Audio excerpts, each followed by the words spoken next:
안녕하세요. 저는 데니얼 림 변호사입니다. 오늘 광역 시애틀 한인회에서 이렇게 좋은 기회를 마련을 해주셔서 많은 분들께 제가 비즈니스 오너들과 관련한 기본적인 기초적인 법률 지식을 말씀드릴 수 있는 기회를 가질 수 있어서 참 반갑고 기쁘게 생각을 합니다. 제가 현장에서 비즈니스 오너들하고 많은 일을 하는데요. 뭐 비즈니스 설립에서부터 계약이라든가 협상이라든가 뭐 심지어 분쟁에 이르기까지 사실 비즈니스를 운영하시면서 많은 분들이 다양한 경험들을 하시게 되는데 제가 현장에서 비즈니스 오너분들과 많은 일을 하는데 사실 이런 부분들이 조금 더 사전에 잘 준비가 되었으면 좋았겠다 하는 부분들도 많고 비즈니스 오너들께서 좀 알고 계셨으면 하는 기초적인 법률적인 상식이라고 할까? 그런 부분들을 좀 오늘 나눠드리기 위해서 이 시간을 마련을 했습니다. 본격적인 얘기를 하기 전에 좀 참고하셨으면 하는 거는 어차피 제가 오늘 드리는 말씀은 일반적인 제너럴한 인포메이션이 될 수밖에 없기 때문에 사실 모든 분들의 구체적인 상황에 대해서는 주변에 있는 전문가들과 이야기를 나눠서 본인을 위해서 최선의 선택이 무엇인지를 판단을 해서 결정을 하시는 것이 가장 좋다고 말씀을 드리고 싶습니다. 오늘 제가 드릴 말씀은 비즈니스를 처음에 어떻게 설립할 것인지, 그 과정에서 필요한 것들이 무엇인지, 그리고 비즈니스를 운영해 나가는 가운데에서 조금 더 구체적으로 법률적인 측면에 있어서 참고하셔야 할 것들이 무엇인지를 좀 다뤄보도록 하겠습니다. 일단 비즈니스를 처음 설립하는 과정에서 고려하셔야 할 것들을 한 몇 가지 정리를 해봤습니다. 첫 번째, 어디에 비즈니스를 설립할 것인가? 워싱턴주에 있으신 분들의 경우는 워싱턴주의 비즈니스를 설립하는 것이 가장 우선이라고 생각하실 수 있는데 장기적으로 나의 비즈니스의 비전이 어디를 향하고 있느냐에 따라서는 사실 다른 주의 비즈니스를 설립하는 것 또한 고려를 해보실 필요는 있습니다. 이를테면 내가 조금 더 큰 투자를 받아서 다양한 주로 진출하는 그런 비즈니스를 세우겠다라고 판단을 하실 경우에는 어쩌면 델라웨어 주의 비즈니스를 만드는 것이 유리하실 수도 있고 뭐 예를 들어서 내가 뉴욕에다가 비즈니스를 앞으로 확장하는 것이 더 목적이고 첫 출발을 워싱턴주에서 하는 것이다라고 생각하시는 분들 입장에서는 어쩌면 뉴욕주에다가 비즈니스를 설립하는 것도 의미가 있을 수 있습니다. 그렇기 때문에 장기적으로 내가 이 비즈니스에 대해서 어떤 아이디어와 어떤 비전을 가지고 있느냐에 따라서 비즈니스를 어디에서 어떻게 설립할 것인지에 대해서 판단을 하시는 것이 중요하다고 생각을 합니다. 예, 두 번째로 생각을 해보셔야 할 점은 어떤 형태의 법인으로 나의 비즈니스를 만들 것인가 하는 점입니다. 법인은 사실 굉장히 다양한 종류로 만들 수 있는데요. 주변에서 많이 보시듯이 예를 들어서 뭐 유한책임회사 LLC라고 부르죠. 그런 형태의 법인을 만들 수도 있고 통상적인 코퍼레이션의 형태를 만들 수도 있고 동업인 경우에는 파트너십 뭐 이런 유형의 비즈니스로 비즈니스를 만들 수도 있습니다. 각각 다 장단점이 있는데요. 오늘은 가장 일반적으로 우리가 접하기 쉬운 LLC하고 코퍼레이션에 대해서 간단하게 비교를 해보겠습니다. 코퍼레이션의 경우는 조금 더 오래된 형태의 전통적인 비즈니스 법인이라고 말씀드릴 수 있습니다. 그렇기 때문에 법률에서 규정하고 있는 코퍼레이션의 설립 요건이라든가 법에서 요구하는 컴플라이언스, 법적인 조건들을 충족하는 것들에 대한 기준이 굉장히 잘 설립되어 있고 그래서 그렇게 법률적인 기초가 잘 되어 있는 코퍼레이션 형태의 장점은 그만큼 내가 예측 가능성이 있고 장기적으로 내가 이 비즈니스를 적절하게 법률적인 컴플라이언스에 맞춰서 잘 진행할 수 있다는 그런 측면에서 장점이 있지만 반대로 어떤 분들의 경우는 좀 귀찮은 아니면 서류도 많이 만들어야 하는 법률에서 요구하는 조건들을 충족해야 하는 뭐 이런 부분들에 대한 고려가 함께 있으셔야 합니다. LLC의 경우는 상대적으로 조금 더 새로운 형태의 법인이라고 할 수 있는데요. 설립이 코퍼레이션에 비해서 훨씬 더 융통성이 있고 자유롭고 그렇기 때문에 내가 원하는 방식으로 비즈니스를 디자인하는 데 참 많은 도움이 됩니다. 그리고 코퍼레이션에 비해서 상대적으로 에셋 프로텍션 뭐 외부에서의 클레임이라든가 아니면은 자산 보호라는 측면에 있어서의 유리함이 더 있는데요. 대신 내 비즈니스를 조금 더 크게 만들고 다양한 주에 심지어 뭐 국제적인 비즈니스로 확대시켜 나가겠다. 그 과정에서 투자를 나는 좀 더 받고 싶다 할 경우에는 LH의 자유로움 때문에 코퍼레이션에 비해서 조금 더 투자자들로부터 선호를 덜 받는 뭐 그런 경향이 있다고 말씀드릴 수 있습니다. 그래서 각자의 판단과 각자의 상황에 맞춰서 조금 더 나한테 어울리는 법인 형태가 무엇인지를 판단을 하시고 전문가의 도움을 받아서 법인을 설립하시기를 조언을 드리고 싶습니다. 제가 좀 전에 전문가 얘기를 했는데 주변에 당연히 법인 뭐 비즈니스를 운영하시는 분들 입장에서는 세금 문제를 다뤄주는 회계사님들의 존재가 굉장히 중요하고 그래서 정말 자기하고 이야기가 잘 통하고 팀워크가 맞는 회계사를 찾기를 권해드리고 싶고요. 법률적인 자문 이슈 이런 것들을 도움을 드릴 수 있는 변호사들 사실 굉장히 중요합니다. 많은 한인 비즈니스들이 전문가들을 가까이 두는 것에 조금 어려움을 겪으시는 걸 제가 현장에서 봐요. 그러나 그냥 어려운 전문가라고 생각하지 마시고 나의 비즈니스를 함께 이끌어 나가는 파트너로서의 전문가를 잘 찾으셔서 그런 분들과 함께 비즈니스를 키워나가는 것이 훨씬 더 바람직하다고 말씀드리고 싶습니다. 네, 법인을 만드는 시점에서 새로 법인을 설립하는 입장에서 생각해 보셔야 할 몇 가지를 좀 말씀을 드리고 싶습니다. 우선 너무 당연하게도 법인 이름을 결정을 해야 합니다. 법인 이름은 내가 어떤 주에 법인을 설립하느냐에 따라서 그 주에서 그 이름이 이미 사용되고 있는지, 그렇지 않으면 내가 그걸 사용할 수 있는지, 그런 것들을 미리 확인해서 진행을 하셔야 한다고 그것이 매우 중요하고요. 두 번째로는 어떤 주든지 그 주에서 나의 법률적인 이슈가 발생했을 경우에 그런 것들을 담당해 줘야 할 레지스터드 에이전트라는 에이전트가 필요하셔요. 대부분의 경우 워싱턴주에서 비즈니스를 하면 비즈니스 오너들이 레지스터드 에이전트 또는 주변의 전문가들이 에이전트가 되는 경우가 많은데 어찌됐거나 어떤 분들이 그런 역할을 담당할 것인지를 잘 고려하시는 것이 매우 중요하다고 생각을 합니다. 법인을 설립할 때 사실은 굉장히 중요한 법률적인 서류들이 있습니다. 이를테면 코퍼레이션 같은 경우는 Articles of Incorporation이라는 서류가 있고 LLC 같은 경우는 Operating Agreement라는 서류가 있고 코퍼레이션 또는 LLC 마찬가지지만 Bylaws라는 기본적인 서류들이 있는데 제가 너무도 당연해 보이는 이런 서류들의 중요성을 다시 말씀드리는 이유는 굉장히 많은 주에서 이런 법적인 기초적인 서류들을 의무화하고 있지 않습니다. 워싱턴주도 마찬가지고요. 그렇기 때문에 뭐 주변의 회계사나 변호사님들이 법인을 설립해 주시는 것까지의 도움을 대부분은 드리는데 그 이후에 제가 말씀드린 이런 중요한 서류들이 사실은 갖춰져 있지 않은 비즈니스들이 제 경험으로는 훨씬 더 많은 것을 현장에서 봅니다.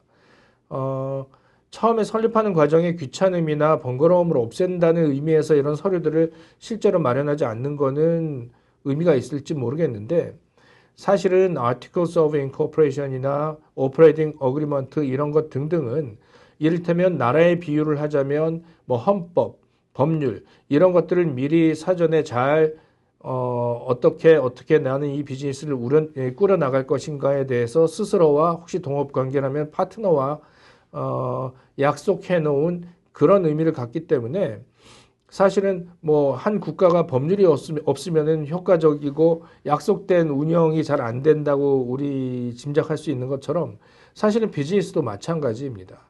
그런 점에서 애당초 비즈니스를 만드는 과정에서 Articles of Incorporation, 코퍼레이션의 경우죠.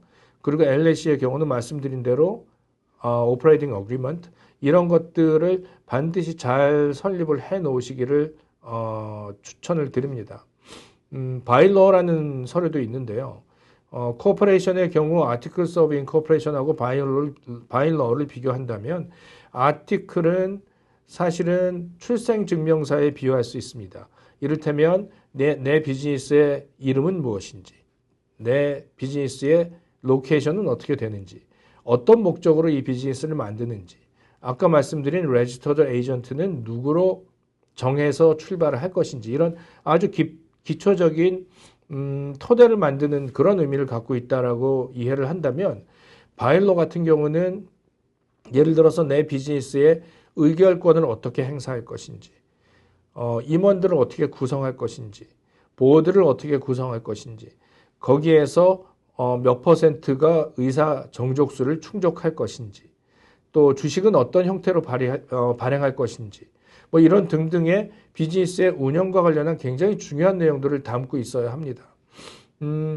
스몰 비즈니스라고 해서 주주가 존재하지 않는 거 당연히 아니고, 앞으로 비즈니스가 확장되는 과정에서 이것이 어떻게 어떤 형태로 다른 사람들과 관계를 맺고 다른 형태로 확장해 나갈 것인지를 우리가 예측하기 어렵기 때문에 그런 장기적인 나의 아이디어를 처음 출발 단계에서부터 이렇게 굉장히 중요한 법적인 서류들을 잘 갖춰 놓음으로써 내 비즈니스의 앞으로의 성장에 좋은 토대를 만드시기를 굉장히 강력히 권해드리고 싶습니다.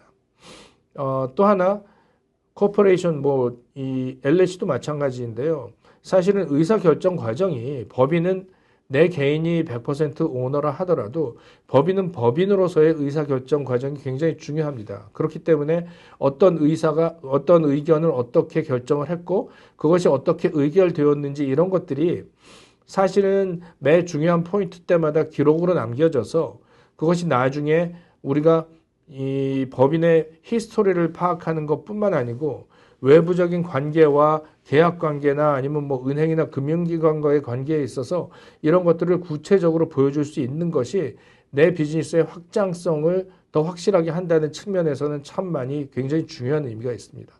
끝으로 제가 강조하고 싶은 사례는 주변에도 굉장히 동업, 한 분이 아니고 두 분 또는 세 분 그 이상 많은 분들이 함께 모여서 비즈니스를 하시는 거를 제가 많이 보는데 동업 관계가 어렵다는 것은 출발할 때 우리가 서로의 장점을 합쳐서 비즈니스를 꾸려나가겠다고 약속을 하고 출발을 하지만 시간이 흐르면서 상황이 바뀌거나 각자의 생각이 바뀌게 될 경우에 두 분이 헤어지는 관계가 불행히도 벌어진다면 그런 상황을 우리는 어떻게 대비할 것인가에 대한 사전에 약속이 되어 있지 않은 경우에는 굉장히 많은 혼란을 겪게 됩니다. 그렇기 때문에 우리가 이렇게 동업을 출발하는데 우리의 목적은 무엇이고 각자의 역할은 무엇이고 혹시라도 장기적으로 우리가 헤어지게 될 경우에는 어떤 조건에서 어떤 기준으로 어떻게 헤어지는 것이 중요하다는 것을 사전에 서로 합의를 해 놓아야 나중에 법적인 혼란이나 골치 아픔을 피할 수 있기 때문에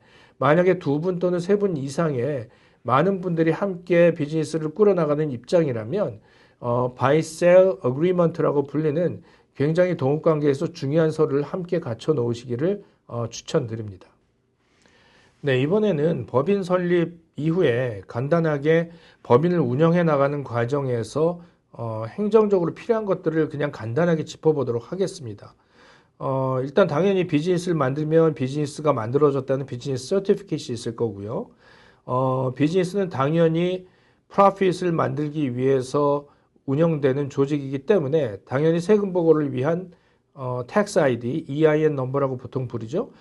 그런 것들을 당연히 필요하실 거고요. 대부분의 경우는 이제 회계사님들께서 도움을 드리겠죠. 그리고 지역에 따라서 또 비즈니스의 형태에 따라서는 비즈니스 라이센스가 당연히 필요할 거고요. 그리고 비즈니스가 정기적으로 정부와 비즈니스 관계에 의해 어떻게 내 비즈니스가 운영되고 있습니다라는 것들을 정부에 보고하기 위한 정기적인 파일링, 그것이 분기별이 되기도 하고 연례 보고가 되기도 하는데 이런 것들에 대해서 꼼꼼하게 빠짐없이 잘 팔로우업 하시는 것이 매우 중요하다고 말씀드리고 싶습니다. 당연히 비즈니스는 뱅크 어카운트가 비즈니스 명의로 있는 것이 당연스럽고요. 너무나 당연해 보이는 이 이야기를 제가 왜 하느냐면 비즈니스를 만드는 가장 큰 이유 중에 하나는 비즈니스는 나와 분리되어 있는 별도의 법인이어야 하는 경우가 대부분이기 때문입니다. 그건 무슨 얘기냐면 내가 운영하고 있는 비즈니스는 내가 오너이고 내가 컨트롤을 한다 하더라도 나와는 별도의 독립되어 있는 존재입니다. 그것은 은행에서의 업무나 자금 흐름이나 이런 측면에 있어서 나와 비즈니스가 분리되어 있어야 하는 것이 매우 중요하다는 것을 뜻하기도 합니다.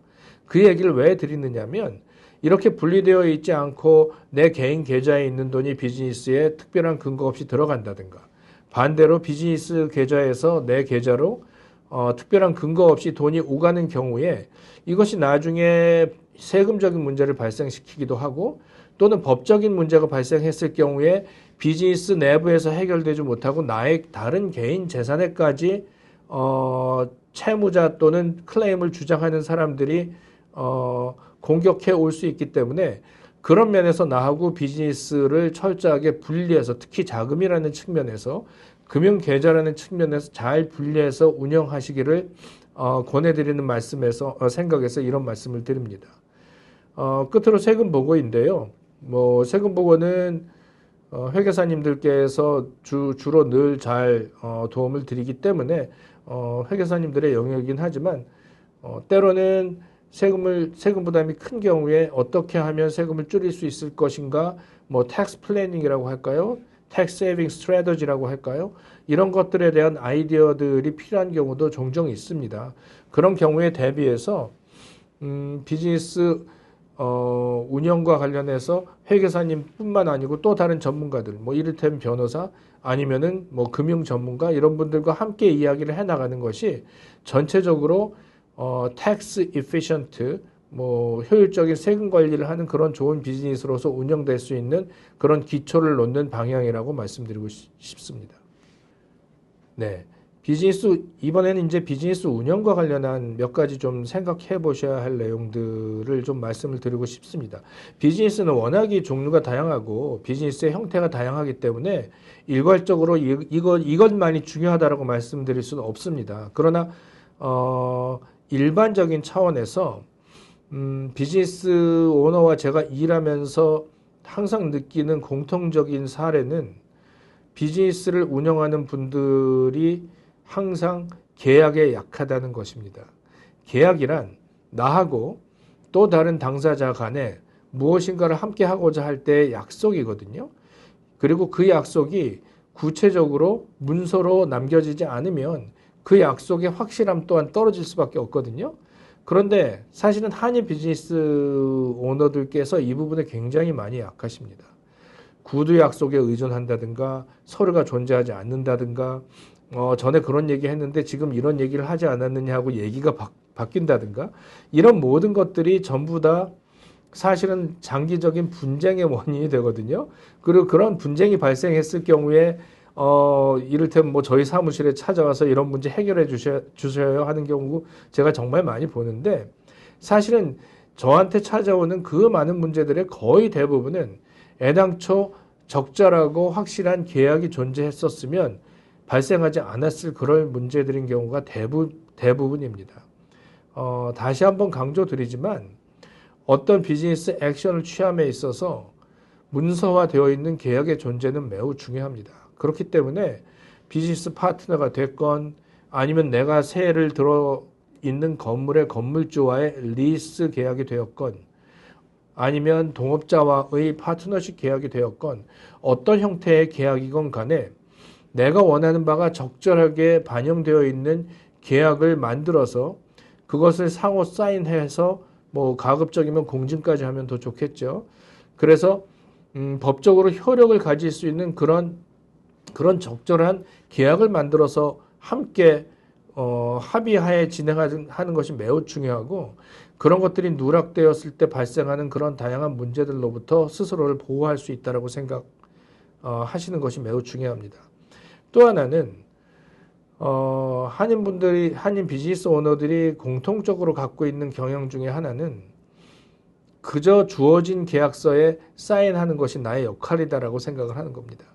제가 앞서서 말씀드린 것 같이 계약은 그것이 나의 건물주와 세입자인 나의 관계가 되었건 비즈니스 동업 관계가 되었건 나의 물건을 팔아주는 마케팅 또는 세일즈 오퍼레이션과의 관계가 되었건 어떤 관계이든 간에 내가 원하는 것을 가능한 최대한 반영하여서 그것을 가능한 관철시킬 수 있는 만큼을 관철시킨 이후에 그것을 상대방으로부터 합의를 이룰 수 있도록 만들어서 사인하도록 하는 것이 계약이지 그저 누군가가 만들어준 서류에 사인하는 것이 계약이 아닙니다.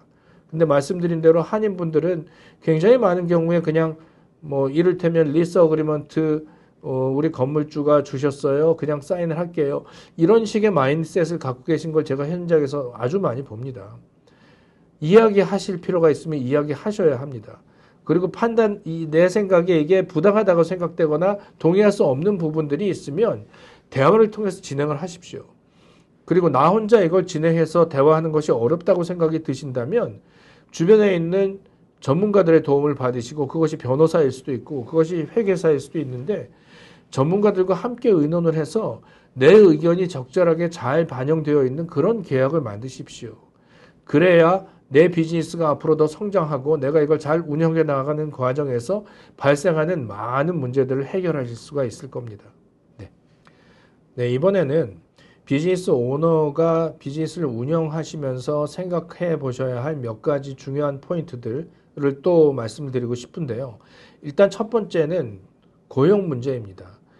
많은 비즈니스 오너들이 직원들을 고용하고 직원들과 함께 팀을 이루어서 비즈니스를 운영을 하시는데요. 제가 앞서서 계약의 중요성을 말씀드렸지만 사실은 비즈니스 오너와 직원 간에도 사실 계약 관계입니다. 그런데 너무나 많은 비즈니스 오너들께서 그냥 비즈니스 고용 계약 조건 이런 거 없이 직원들을 고용하시고 직원들과 일을 하셔요. 비즈니스에 새롭게 직원을 고용하시는 입장이 되시면 복잡하건 간단하건 간에 간단하게나마 비즈니스 고용 계약서를 만드십시오. 나는 당신을 어떤 조건에서 고용을 할 것이며 내가 당신한테 기대하는 것이 무엇이고 당신이 이 약속을 지킬 경우에 나는 당신에게 어떠한 보상과 혜택을 드리겠습니다. 굉장히 중요한 고용 계약의 기초인데 이런 것들이 제대로 합의가 되어 있지 않은 상태에서 그냥 나는 당신이 마음에 드니 내일부터 여기 와서 일을 하세요 라는 형태로 일을 시작하는 경우를 제가 너무나 많이 봐요. 근데 아시다시피 사회적 관계, 비즈니스 관계는 늘 그렇게 좋은 게 좋은 것이다라는 형태로 이루어지지는 않습니다. 그러니까 고용주, 마찬가지로 직원, 양쪽을 다 잘 보호한다는 측면에서 고용계약서 제대로 잘 만들어 놓으시기를 정말 강력하게 추천드리고요. 고용계약서하고 조금 다른 형태이지만 이 비즈니스에 고용되어 있는 직원들이 이 비즈니스에서 어떤 형태로 일을 할 것인지를 고용주인 내가 이러이러한 기대를 하고 있다. 이런 식의 프로토콜에 의해서 당신은 행동을 해주기를 바란다라는 것을 정리해 놓은 것이 직원 근무 규정을 만들어 놓은 임플로이 핸드북이라고 보통 부르는 서류입니다. 이것은 비즈니스 안에서 심지어 어떤 복장을 요구하며 휴식은 어떻게 취하고 휴가는 어떻게 갈 것이며 반대로 고용주는 휴가를 어떤 식의 브레이크를 할 것이며 이런 등등등등 구체적으로 비즈니스에 고용되어 있는 직원이 어떤 마음가짐과 어떤 태도와 어떤 기준에 의해서 이 비즈니스에서 일을 할 것인지를 규정해 놓는 그런 자료입니다. 굉장히 많은 비즈니스 오너들 또는 비즈니스가 이런 것들을 갖춰놓고 있지 않으세요. 그리고 그런 것에서 발생하는 노동법 분규라든가 이런 것들 제가 많이 보는데 그렇게 복잡한 서류가 아니어도 좋으니 직원의 행동 프로토콜 그리고 그것에 대해서 고용주로서 내가 기대하는 것들 이런 것들을 잘 정리해 놓은 임플로이 핸드북 같은 것도 함께 마련해 놓으시기를 제가 굉장히 강력하게 권해드립니다. 노동 현장에서 당연히 분쟁이 발생할 수도 있고 심지어 다치시는 경우도 발생해서 산업재해가 발생할 수도 있거든요. 당연히 워싱턴 주 또는 대부분의 주는 그런 산업재해라든가 분쟁을 담당하는 워싱턴주의 경우는 LNI라고 부르는 정부 기관이죠. 이런 기관들의 일종의 보험 같은 거를 고용주가 가입을 해서 이런 이슈들을 해결하고자 합니다. 그런 것들 철저하게 어떻게 그로 인해서 내가 고용주인 나는 어떻게 보호받을 수 있고 직원인 나는 또한 어떻게 보호받을 수 있는지 이런 LNI 규정, 정부 기관의 규정 잘 파악해 놓으시기를 추천드리고요. 그런 부분 파악하는 것이 나는 전문가가 아니라 힘들다 하면 그런 부분에 대해서 필요할 때마다 질문을 하십시오. 그럼 많은 전문가들이 도움을 드릴 수 있을 거라고 생각을 합니다. 끝으로 요새 굉장히 문제가 되고 있는 undocumented alien, 신분이 없으신 분들에 대한 고용 문제가 사실 현장에서 아주 많이 이제 발생을 하고 있는데요. 고용주 입장에서 사실은 신분이 없는 분들을 고용하는 것은 그간에는 어찌 보면은 뭐 다양한 장점이 있다라는 판단에서 그런 관행들이 있어 왔다라는 걸 저도 충분히 이해하고 동의하지만 법률 규정이 지금 굉장히 강화되어 있고 그것이 문제가 되었을 경우에 그 당사자뿐만 아니고 고용주, 비즈니스 오너한테 미치는 영향이 너무나 크다는 것을 이제는 잘 알고 계실 거라고 생각을 합니다. 그래서 직원을 고용하시는 과정에서 그런 부분에 대해서 신중한 고려가 있으시기를 권해드립니다. 끝으로 제가 비즈니스 운영 과정에서 생각하셨으면 좋겠다 싶은 몇 가지를 정리를 해드리고 싶습니다. 일단 첫 번째는 세금 문제인데요. 뭐 당연히 아까 제가 언급을 했지만 세금 내가 비즈니스 오너로서 어떤 세금을 어떻게 부담할 것이며 그것을 어떻게 절약할 수 있는 아이디어들이 있는지를 전문가와 늘 상담하시거나 의논하시는 걸 정말 권해드리고요. 제가 현장에서 이런 세금 안 냈어도 좋았었는데 내가 할 수 없이 냈다 뭐 이런 얘기 하시는 분들 많으셔요. 그렇기 때문에 제일 중요한 건 비즈니스 오너로서 내가 그런 이슈들을 이해하고 아는 것이잖아요. 그래서 그것을 먼저 파악을 하신 다음에 전문가들과 의논을 하셔서 가능한 합법적인 세금 잘 내시는 건 중요하지만 내가 불필요하게 세금을 줄일 수 있었음에도 불구하고 세금 부담이 너무 큰 그런 상황을 맞지 않으시기를 권해드립니다. 어떤 비즈니스들은 지적재산권이라는 이슈도 굉장히 중요합니다. 뭐 어떤 비즈니스는 상표 등록이 중요한 경우도 있고 내가 개발한 특별한 상품이나 기술 같은 것들이 다른 사람들이 그것을 침해하는 것으로부터 보호되는 것이 매우 중요하기 때문에 내가 그런 상황에 놓여 있는 비즈니스를 가지고 있다. 또 나는 그런 비즈니스 오너다라고 생각이 되신다면 상표 또는 특허 이런 분야의 전문가들과 전문 변호사들이 많이 있죠. 그런 분들과 함께 이야기를 해 나가시는 거를 강력히 권해드립니다. 요새 점점 비즈니스의 정보 보호가 중요한 이슈로 떠오르고 있습니다. 뭐 사이버 세큐리티를 포함해서. 근데 이를테면 내가 가지고 있는 고객 정보는 굉장히 중요한 비밀 정보일 수 있고 내가 가지고 있는 나의 노하우 또한 굉장히 중요한 정보입니다. 그런데 그런 것들이 제대로 관리되지 않았기 때문에 발생하는 많은 문제들을 제가 현장에서 보고요. 때로는 그것이 직원과 제대로 약속이 되어 있지 않았기 때문에 발생하는 문제일 수도 있고 내가 제대로 정보를 관리하지 못했기 때문에 발생하는 그런 문제일 수도 있습니다. 그렇기 때문에 이런 부분에 대해서 정보 보안이라고 할까요? 그런 비즈니스 성격을 가지고 있는 분들 입장에서는 전문가를 고용하시거나 아니면 우리 직원 중에 아니면 나 스스로가 그런 마인드를 잘 가지고 비즈니스의 중요한 인포메이션을 보호하는 그런 절차, 그런 프로토콜도 만들어 놓으시는 게 중요하다고 말씀드릴 수 있습니다. 끝으로 분쟁에 대한 얘기를 하고 싶은데요. 비즈니스 오너들 입장에서 가장 원하지 않는 것이 사실은 누군가와의 분쟁인데, 앞서 말씀드린 것 같이 제 경험으로는 아마 분쟁의 절반 이상은 계약의 문제가 아닐까 싶어요. 그렇기 때문에 제대로 된 계약을 어느 누구하고이든 간에 잘 내가 셋업을 해 놓는다면 상당히 많은 부분에 있어서 분쟁을 해결하실 수 있을 거라고 생각을 하고요. 그런 것이 잘 되어 있거나 또는 미비하다 하더라도 발생하는 또 다른 분쟁들이 있거든요. 그런 경우에 가능한 대화, 타협, 조정과 중재, 뭐 영어로 settlement 아니면 mediation, arbitration 뭐 이렇게 부르는 그런 과정을 잘 겪으시기를 바라고 그런 부분에 있어서 필요하다면 많은 전문가들과 전문가들의 조언을 통해서 현명한 판단을 하시기를 권해드립니다. 이상 제가 현장에서 많은 비즈니스 오너님들과 일을 하면서 느꼈던 기본적인 법률적인 이슈들을 좀 정리해 드렸습니다. 그러나 앞서 말씀드린 것 같이 중요한 건 지금 나의 상황이 어떠신지를, 어떠한 상황에 있는 건지를 잘 정리하시고 이해하신 다음에 부족한 부분이 있다면 보완을 위한 액션을 취하시기를 정말 권해드리고요. 혹시 내가 부족하거나 문제가 있거나 한 부분들을 해결하시고자 하신다면 주변에 있는 전문가들과 진지하게 이야기를 해서 하나씩 필요한 것들을 갖춰 나가시라고 권해드리고 싶습니다.